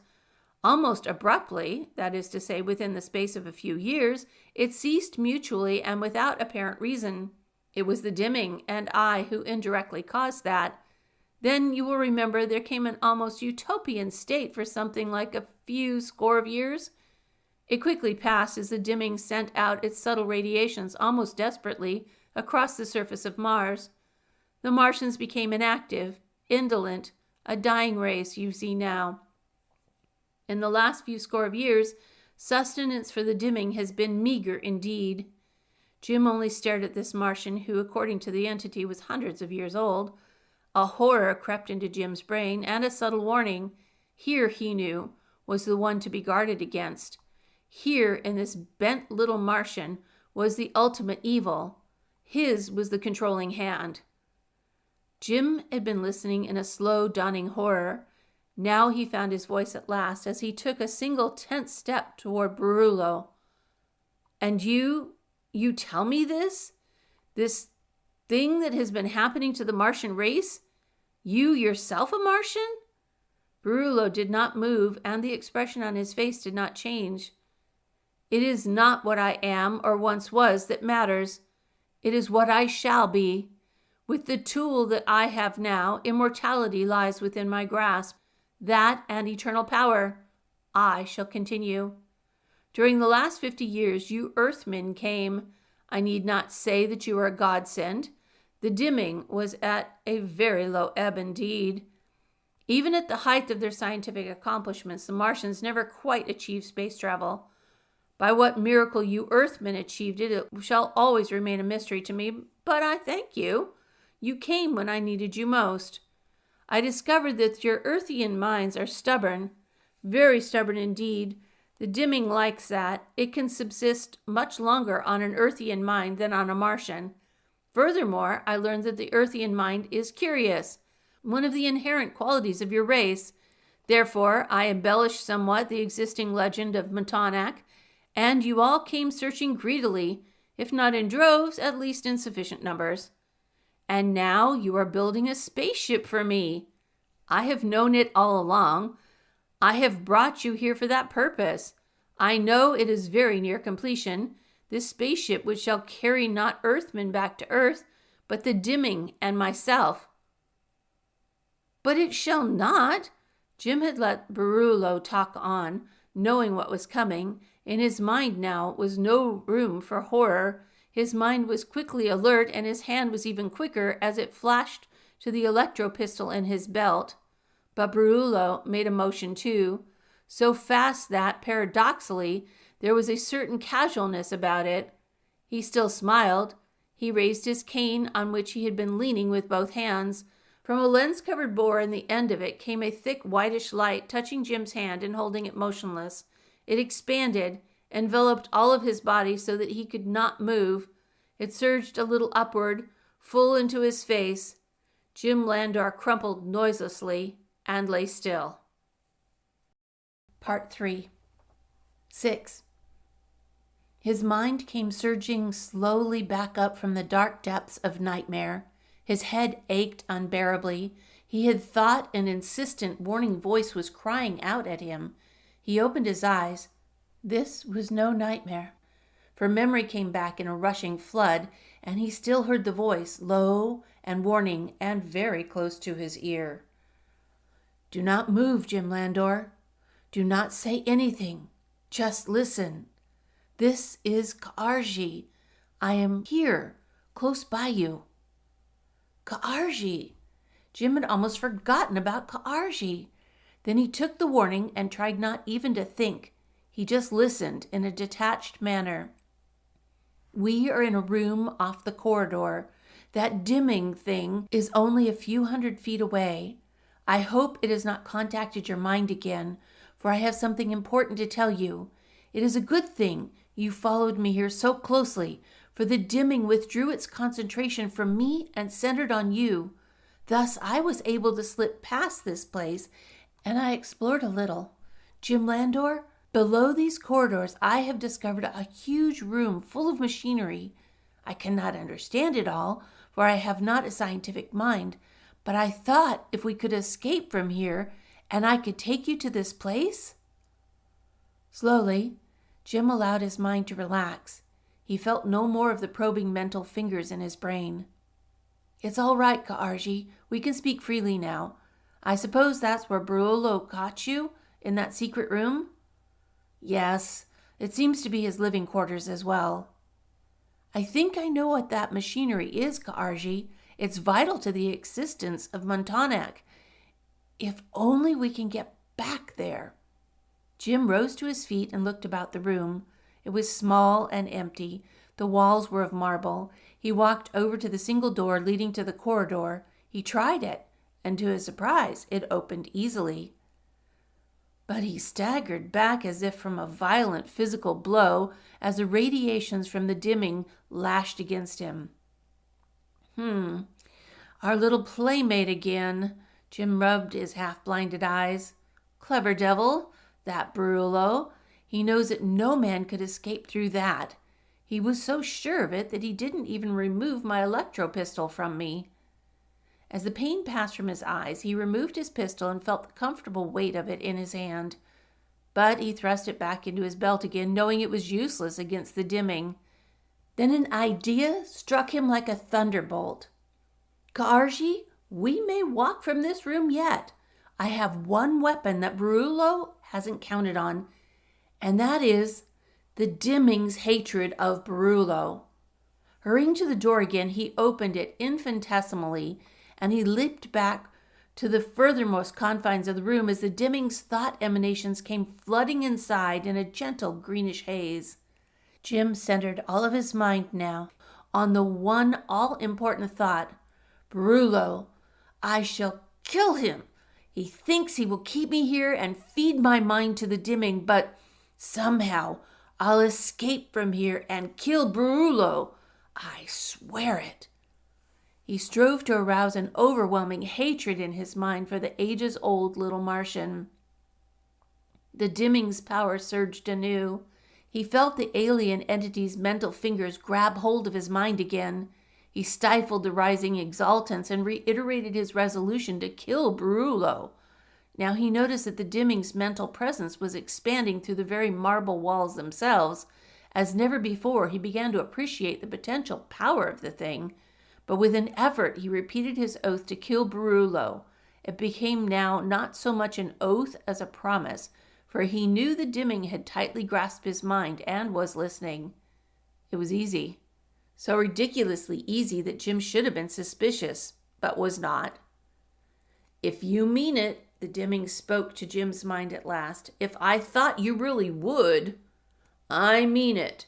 Jim flashed the thought fervently. Let me out of here and I will rid you of Barullo once and for all. He almost laughed aloud.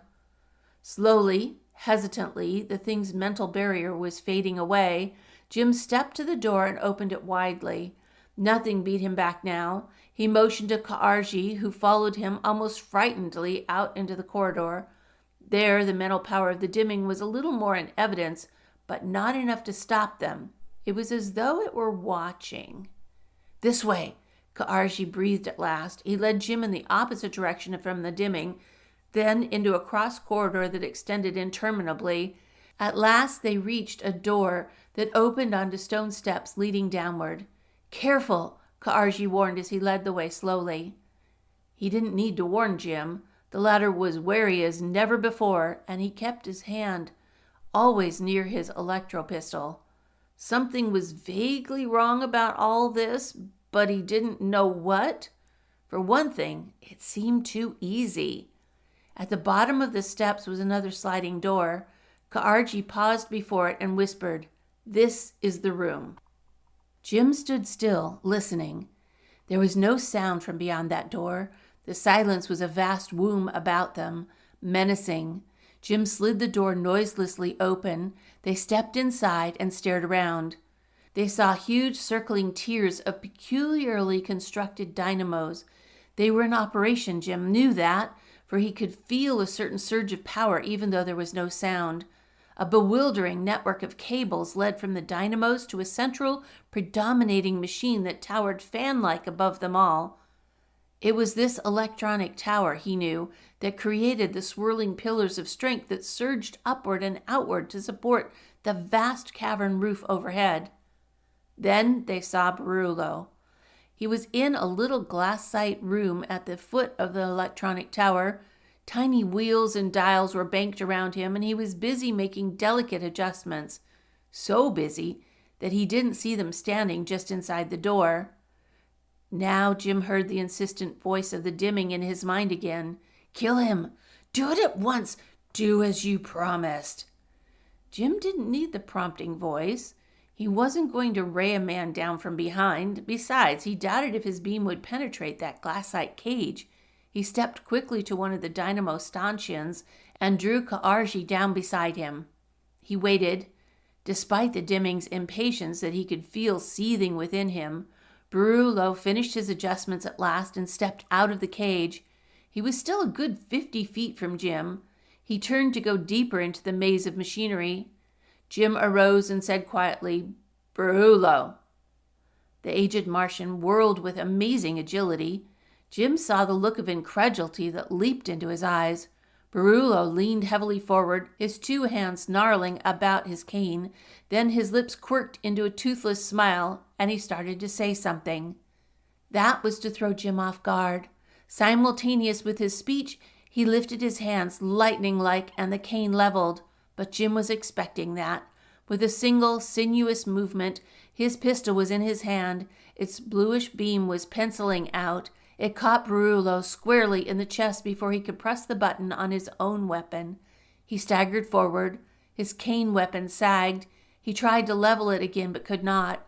Still he staggered forward. Hatred mingled with horror in his eyes. With amazing strength, his spindly legs carried him across the room as he mouthed unintelligible Martian words. Jim fell back a step. He hoped Barullo would not find strength in his arms. Would that damned Martian never die? Jim knew his beam had bored a hole clear through the creature's chest. He could see the blackish blood oozing from it. Jim felt a cold horror gnawing at the pit of his stomach even as he aimed carefully, and the electro beam flashed out 3 more times. He saw 3 more holes rake across the Martian's chest. Barullo fell with a crash right at Jim's feet, and the cane clattered from his fingers. Even the mask of death could not erase the hate from those ebon eyes as Barullo stared lifelessly up at him. Jim shuddered once, then reached out with his foot and turned Barullo over so that he lay face downward. He was aware of Ka'arji standing beside him, and Ka'arji saying quickly, tensely, "Jim Landor, you remember when I said that this time I should not return from the polar wastes? This is what I meant. I know now what I must do. But you must hurry. Get back and tell the other men, or none of you will ever leave Montanak." Jim stared at him uncomprehendingly, trying to listen at the same time to Ka'arji and to the jubilant voice of the dimming that was surging in him again. "Ka'arji, what do you mean?" "I mean, Jim Landor, that I know the intentions of the dimming. I know at last what has happened to my race and what might happen to Earth, but it shall not happen." Ka'arji leapt toward the glassite cage at the foot of the electronic tower. In a few strides he was there, had hurled himself within it, and barred the door behind him. His eyes were glowing and purposeful as he stared out at Jim, who came running. "You had better hurry, Jim Landor, and warn the others. Do not try to stop me, for I have a feeling this cage is impregnable. In a very short time I can wreck these controls. The electronic zones will cease, and the entire cavern roof will collapse under the pressure of millions of tons. Get back to the others and escape from Montanak." He turned deliberately and examined the controls banked around him. He reached to his pouch of Tasith stems and placed a few of them in his mouth before he continued. "I suggest you try to distract the dimming's thought as much as possible so it won't center on me here. I will try to hold out for half an hour at least, longer if possible, but hurry." Conflicting emotions swept across Jim like a flood, but were beaten down by the cold realization that Ka'arji intended to carry this thing through without compromise. The Martian would destroy all of Montauk, including the Dimming and himself, in an endeavor to save Earth from the thing that had happened so subtly on Mars. Jim whirled, started to race away, but turned back. All right, Ka'arji. Thanks seems a pretty feeble word for what you were doing, but if I get back to Earth, I shall see that you are never forgotten for this. Now give me the rest of those stems. I have an idea. Without question, Ka'arji opened the glassite door and tossed out the pouch of stems.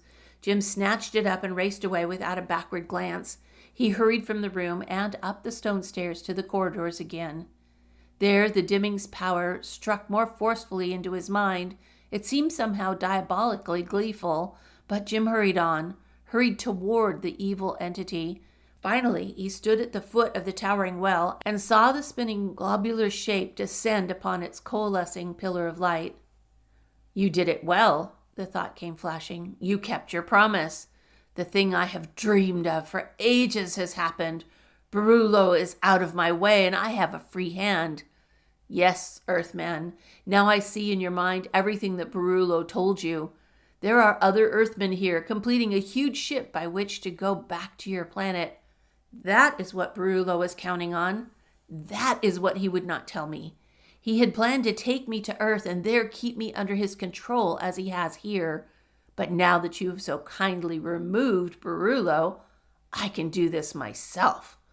I need only wait until the men have completed their ship, then blast their minds to annihilation. This Dimming was the ultimate evil, not Barullo. Jim had known it all along, and now he realized how he had played into its hands. A momentary panic seized him.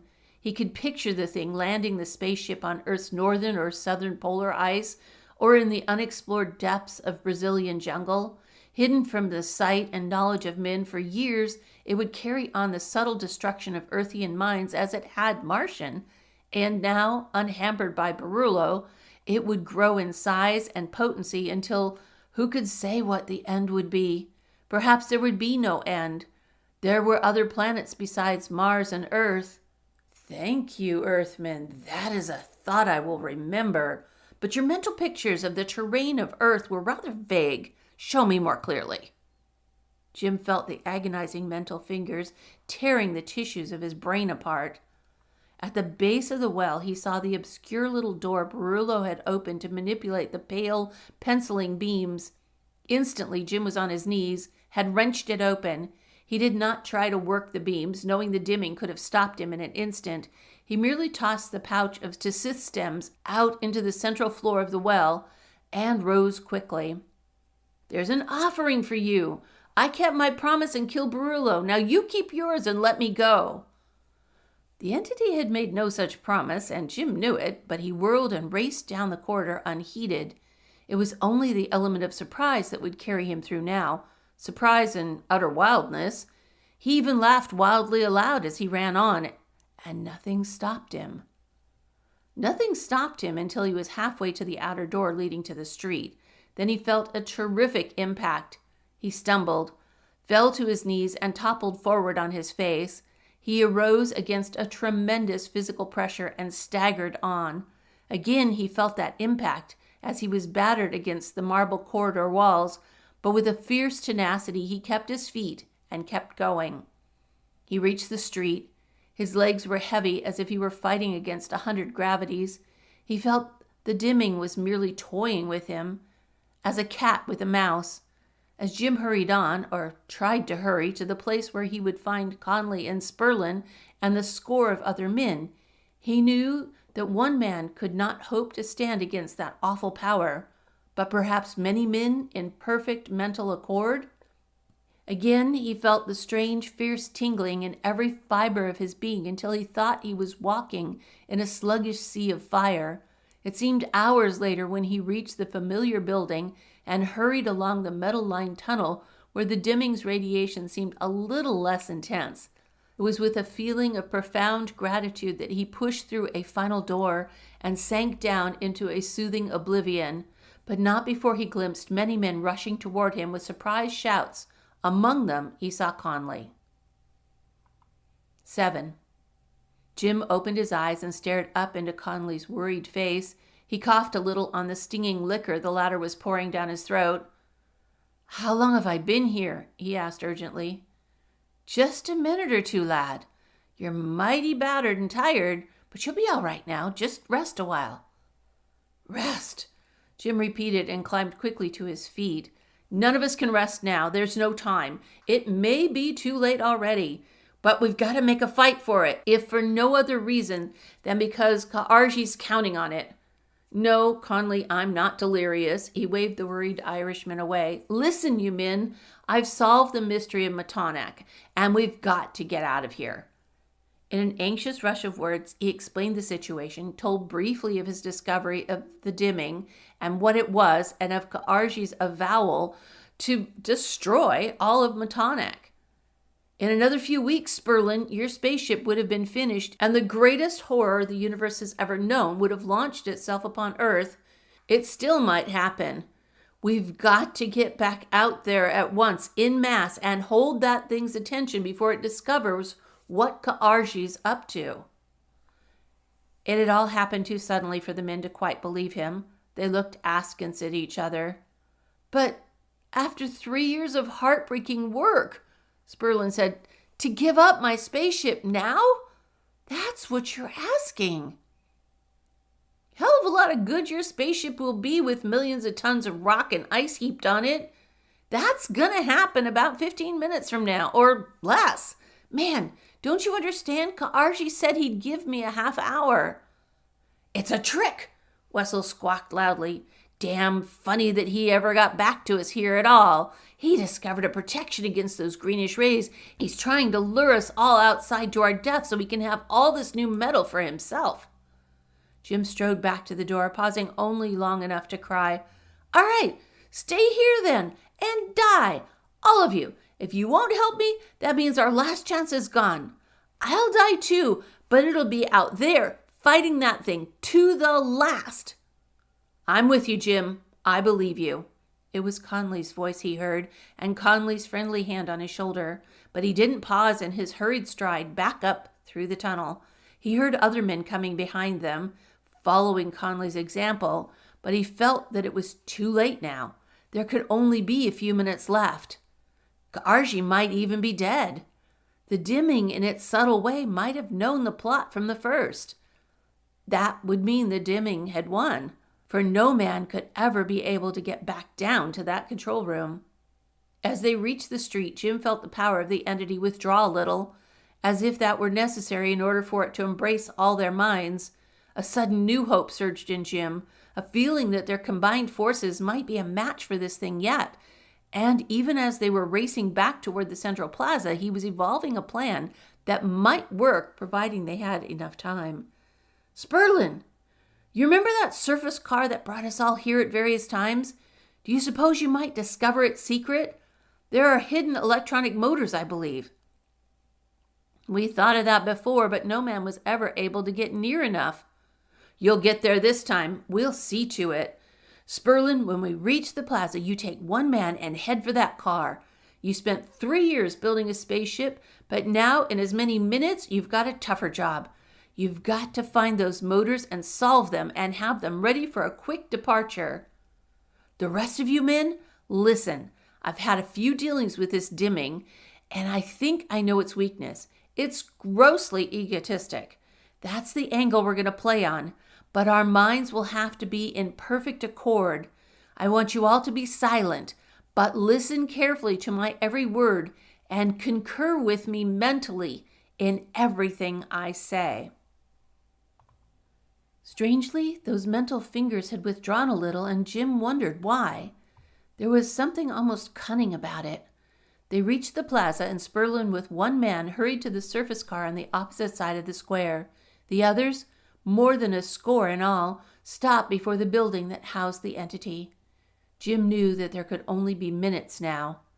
Even as he was formulating words in his mind, he felt the dimming's faculties expand again, surge out prodigiously to envelop them all. And with it came raucous mental laughter. The thing was laughing at them. "Steady, you men," Jim said in a quick undertone. "Get ready now." And Jim laughed in return, laughed aloud and shortly. for beneath the dimming's laughter he thought he detected a false note. He felt that it was bluffing, stalling for time, but why? "All right," he called aloud, "you have won.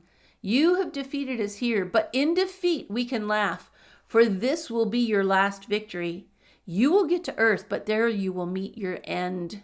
Jim felt the power of the thing reaching out in a fierce resentment, but he continued tauntingly, "You will see that the Earthian mind does not fear you. They will seek you out. We have weapons to combat you that the Martians know nothing of. You will not last long on Earth. If Brullo alone kept you here in thrall, Earthmen can do that and much more." Jim had other words to say, mocking words, but he did not get a chance. The dimming lashed out with a terrible, unsuspected force. For a single second, all of Metonic was livid under a garish, unbearable green as the men were beaten down to their knees in a huddled, miserable group. Buildings blurred and wavered and seemed to topple, the Earthman's consciousness dangled by a thread. "That is only a tiny sample of my power," the thought came lashing at them. "That is to teach you not to drive me to anger again." The men rose painfully to their feet, clinging together, but Jim was exultant now. He could not have told why, but he felt that in that one supreme burst of anger, the dimming had expended most of its power, and that is what he had been counting on. "Your Earthian minds are stubborn, very stubborn, but I like that. I think I shall like Earth. Tell me more about the weapons you have there, the scientific devices you will use to combat me." What about Sperlin? Had he failed? That single surface car was their only escape from here. It seemed hours since Sperlin had raced across the plaza toward it. "We're lost, Jim," Conley whispered wearily. "We're beaten." "Oh, no, we're not." For suddenly, strangely, the dimming did not grasp their minds anymore. It was slipping away, and they felt strangely free and buoyant. But why? Why should it withdraw in its moment of triumph, just as it was learning what it wanted to know about Earth? In an awful moment of panic, Jim thought, did it read in my mind something about Ka'arji? Does it know what Ka'arji is doing? Simultaneously, there came a shout from Sperlin across the way, and it was a triumphant cry. "Hurry up, you men! We've got these motors going, but Lord knows—" Sperlin's welcome voice. Jim found himself pounding across the plaza behind the others, as in a dream he could hear the smooth threnody of the motors. And for one last time he felt the mental power of the dimming reach out, but it was half-hearted and uncertain. It wavered a little and seemed vaguely bewildered. Jim even paused in his stride and looked back defiantly. He felt it trying once more to grasp his mind, then it fell away disheartened. Not until then did the truth burst upon Jim, and he realized what was happening. He reached the car last of all and dropped exhausted across the threshold as the reaction of all he had undergone suddenly hit him. He felt hands pulling him in and other hands sliding the door closed behind him.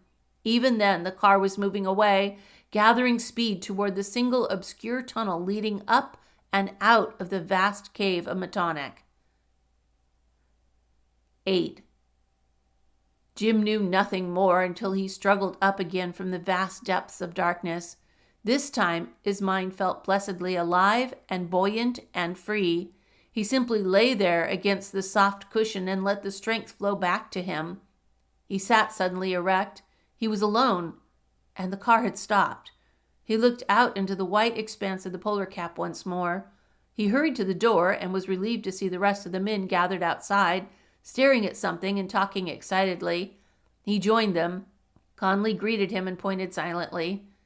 Barely a mile to the north from whence they had come, a great greenish display suffused the lowering sky. "It started a moment ago," Conley said. "I think we got out of there just in time." Hardly had he spoken when all of the ice-capped terrain beneath the light collapsed into a vast hollow miles wide. It happened silently, abruptly. Seconds later, faint rumbling shook the ground. It was final. The greenish display had vanished, and only the hollow remained. as if a giant had plunged his thumb into a rotten apple. Conley sighed and turned away. When I think of poor Wessel and the others buried a mile below there. They got, Jim replied caustically, just what they asked for. You'd better hope that entity is as dead as they are. No doubt about that. But I can't understand it, Jim. I thought sure we were lost. When it was browbeating us there in the plaza, what happened after that? All I remember is running for the car. What happened, Jim replied softly, is that a wild hunch of mine worked. Did you ever indulge in Martian systems, Conley? It's horrible, vile stuff. Makes anyone except an addict violently ill, and it hits you suddenly like a barrage of rocket blasts. Well, I gave a whole pouch full, Kaarjis, to that dimming. Do you know, despite it being an other-dimensional entity, it had some very human qualities. Apparently, it was curious as well as egotistic. It must have investigated and then absorbed the systems, and it became violently ill, just at the right time for us. Sperlin had been trying desperately to get the motor started again, but to no avail. He now approached the others with a worried frown. Those motors are so constructed that they can work in two ways. First, they can operate from a direct electronic beam. That's how Barullo controlled the car from a distance, and that's the way we've come as far as we have now. But with the destruction of Matonac, all the beams are gone. Then you mean we're stranded here? Conley pictured hundreds of miles of ice still lying before them. He remembered that the cap had already started its breakup, and no man could ever get across it now, not afoot. On the other hand, Sperlin was saying hopelessly, the motor should work from the electronic emanations of that new metal we found, even a tiny amount of it, but, he waved his hand to the north, there it all lies, buried. We'll never get to it in 1,000,000 years. Defeat was in his voice. For a moment, the men milled about, looking at each other helplessly before Jim remembered something. I have gone through too much, he grinned, in the past few days to let a minor thing like this stymie me. With a feigned nonchalance, he reached into his pocket and drew forth a piece of metal. It was the rounded medallion which Kaarji had given him, and he'd forgotten until now. Sperlin's eyes lighted. He seized it eagerly and went back to work. Jim looked again toward the vast hollow to the north, and he spoke softly to Conley standing beside him. Sperlin's wrong, though. We'll get to that metal again, and Sperlin will see his super spaceship come true. It'll be a tremendous mining job, but, well, at least we know the metal's there, and it'll wait for us. The sudden hum of the motors was a welcome sound in their ears, and minutes later they were speeding smoothly back to the south.